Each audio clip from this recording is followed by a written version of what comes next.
from home is amazing. I have been working from home for the past 4 years. While it is great, no commute, which is like one of the biggest advantages of working from home, and then the flexible life work balance it gives you, I have picked up a couple of etiquettes that can help you thrive in a work from home job, and I'm going to be sharing some of them with you. The first one is to always try to work from your workspace. I know that there are a lot of aesthetically pleasing workspaces, but you don't really have to have like the double screens and everything. A chair and a table, for starters, is a typical like look for a workspace. Just ensure that you get out of bed, right? I know the temptation to work from bed is there. I struggled with it for a long time because I found it more convenient to just work from the bed. But you also notice that your productivity drops when you work from the bed, but it heightens when you're on the workspace. So try as much as you can to work from your workspace. Number 2, try to keep your video on during Zoom calls. At the early months of my remote work experience, I didn't like to do that. I always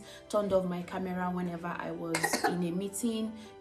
I didn't think it mattered so much because I'm contributing to the meeting. But with time, I have noticed that it's very helpful to leave your video on because you're working in a remote environment. The communication between you and your team is already little because you don't even see each other physically. So the least you can do is to keep your video on. It helps the people you're in the meeting with to know that they have your full attention. And if you have checked this before, you would also notice that even you, when your video is on, you tend to pay more attention to a meeting. But when you keep your audio on and maybe your video off, especially for group team meetings, you just tend to maybe press your phone or just get your attention divided. So to ensure that you always have that maximum attention to meetings and that your teammates also feel your presence in that meeting, it also helps to bond the team more so that they can always attach a face to the name. Whenever you can, please keep your video on. Number 3, try to contribute to conversations and team meetings.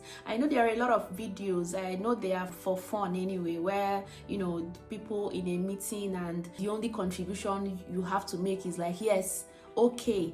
Those things are good, right, for fun. In the actual sense, it pays to be someone, to be that teammate who contributes meaningfully. The fact that it is a remote work or it's a work from home job doesn't make it less of a job. Just the same way in physical roles, in the physical offices, you have to put yourself out there, show your impact, show the value you bring in order to either get promoted or all of those. It's the same thing as well with working remotely. There are promotions to get. There are also layoffs that happen, even though sometimes the layoffs are not as a result of performance, but there are also layoffs that can happen as a result of performance, and you don't want to be that person who gets laid off as a result of poor performance. So always try to give meaningful contributions to either meetings or to conversations, whether it's asynchronous or synchronously done. The third tip is most especially for parents who work from home or people who have things like pets, right? If in the middle of a meeting your toddler or your pet crashes your meeting, as long as the child or the pet is not constituting noise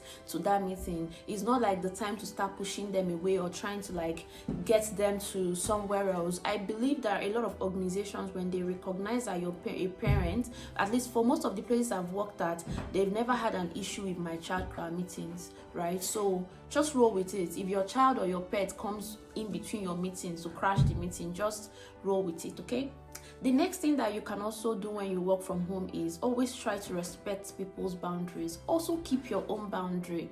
As a parent who works from home, I have my closing hours. It's also scheduled in my calendar, like family time. And if you have colleagues who have such things fixed to their calendar, try not to schedule a meeting on the time that they are either on vacation or they have expressly stated that they are off work for a few days or they are off work during this time to this time. So respect boundaries, also create boundaries for yourself. I think that is very important to do when you work remotely is to be someone who communicates. And communication here is not just you typing a message or just saying something, right? Because you're in a remote environment where there are no hand gestures, there are no facial expressions most of the time, especially on Slack chats, or all the other asynchronous means of communication. You don't just communicate and drop it there. Try to communicate both your intent, because it's easy to be misread if you don't communicate your intent across. So let's say you want to reschedule a meeting with a colleague, right? If you just go to the colleague and just say, hi, I won't be able to make it to the meeting, you might think, okay, you have communicated, but you can say hi